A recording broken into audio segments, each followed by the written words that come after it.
And my second question, Director, is we did have one death of a 79-year-old in town. And my concern there is for the senior population, as far as they are more susceptible to this than other age demographics are.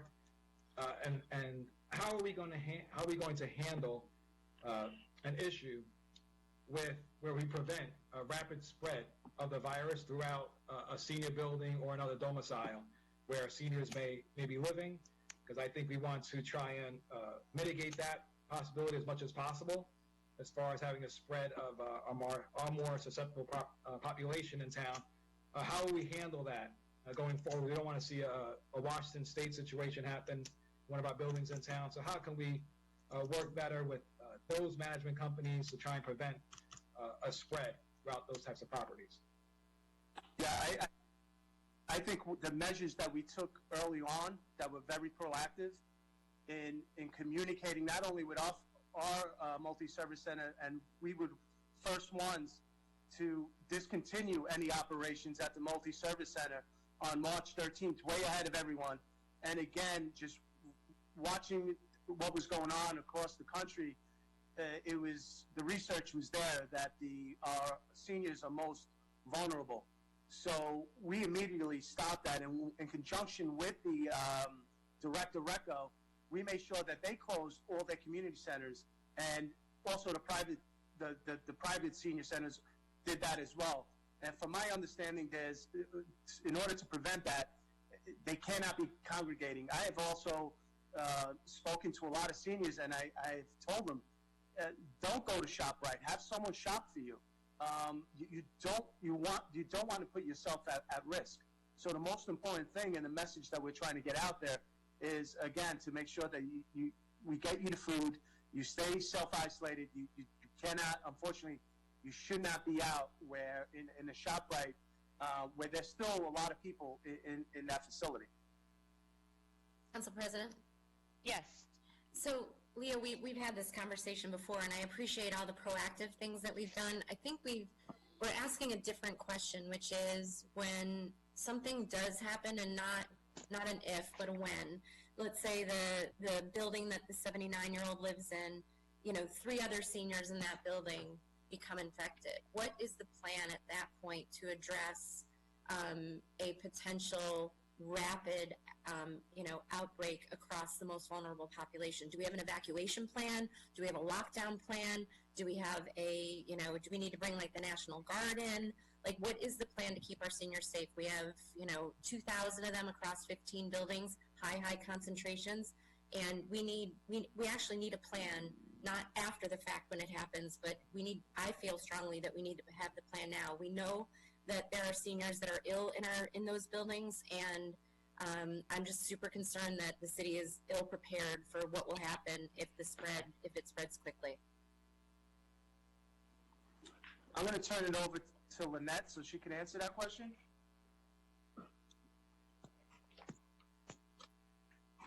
Hi.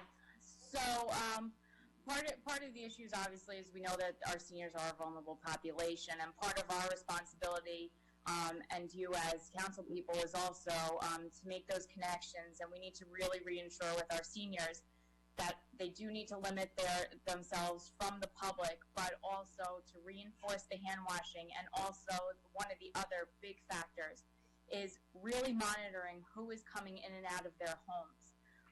I know a lot of times our seniors are relying on home health care aides, and they have family coming in and out, but that can pose a real risk to them as well, because the more people that are coming into their domiciles, the more people that are potentially exposing them. We would not be calling in the National Guard or anything. The reality is, when we live in an urban environment and we're living in multi-unit dwellings, we are going to see a spread, and we are going to see clusters in certain areas and in buildings. That's just the reality of the situation.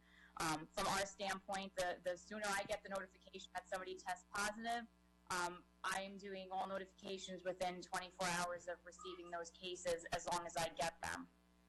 Part of the problem is that there is a lag time between when the laboratory actually reports to us as the health department, because there is such a backup.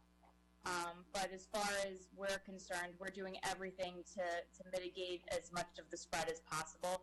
But the reality is everybody is going to have to play their part, and there is just going to be some unavoidable casualties in all of this.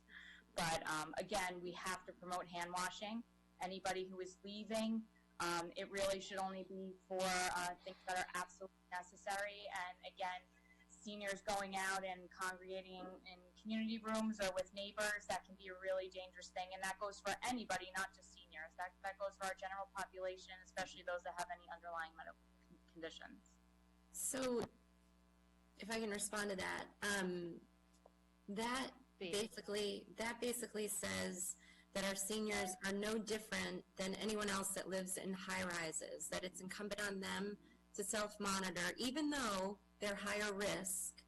As a city, we wouldn't apply any different or specific protocols or rules for our most concentrated high-risk people in our community. That's what you're saying.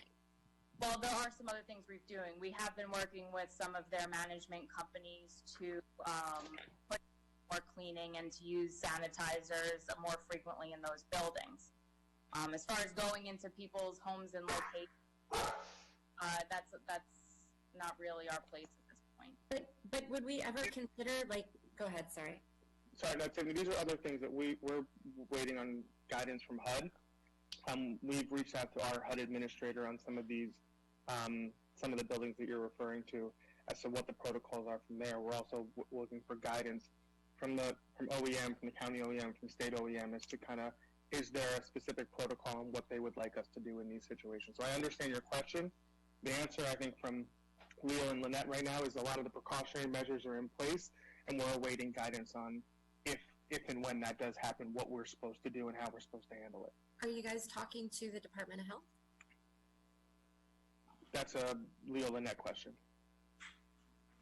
About protocols? We have about 15 buildings that have anywhere from 50 to 100 seniors in them that represent the majority of the residents. It's not just the Housing Authority and our 3 senior buildings. It's Church Towers, Clock Towers, Marine View, a series of applied buildings. There's a whole bunch of buildings that are effectively a step away from being a retirement community or a senior facility or a nursing home.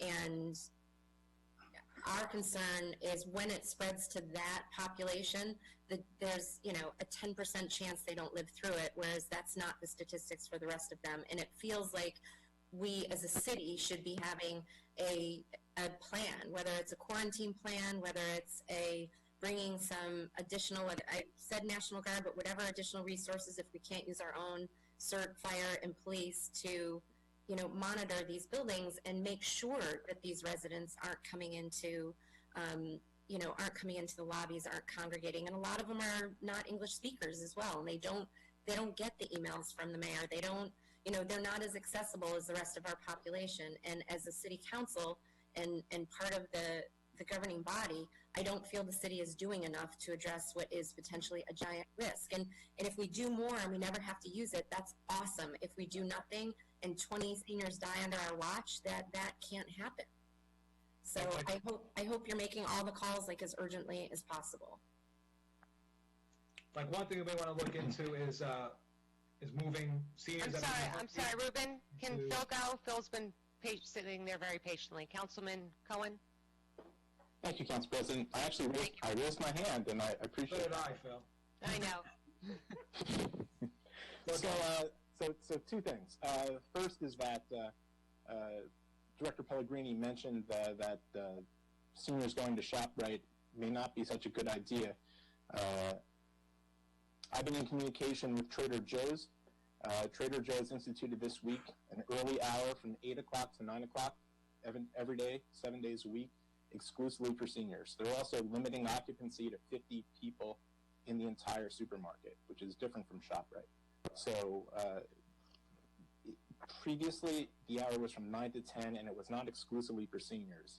They had priority, but they changed their policy. So I think it's important for seniors to know that they can do in addition to online apps like Instacart, I believe is the name, that will do deliveries from King's. I know King's participates in Instacart, that they don't even have to go to the market. They might have to wait a few days to get their order filled, but the food will be delivered to them from the market. They will never have to go there. I think it's important for seniors to know that that Trader Joe's has gone the extra mile to protect them with respect to that. I also, in response to Councilwoman Fisher's comments, I've heard from seniors in Marine View, seniors in Maxwell Place, who were very concerned about the fact that people were congregating in parks, that they were looking out their windows, seeing people who were very close to each other, grouping, using the nice weather as an opportunity to be like a vacation day. And I think the city's been very proactive in shutting down those parks, which I think will help our seniors and everyone else in the population. Just want to make those comments. Thanks. Councilman Ramos? Sorry. That's okay. Thank you, Council President. Thank you. I think we're talking more of like what Councilman Fisher and I are really talking about is just like planning for the next step, the just in case something happens. Where are we looking at potentially putting those that are healthy in hotels to try and get them away from the situation? That's what we're trying to talk about there, like developing a plan. Hopefully, we have to use that plan, but developing something to try and alleviate what could be a bad situation. That's what we're trying to talk about tonight. Not to answer the question tonight, but this needs to be in the front of our minds as we enter to after the meeting and into tomorrow.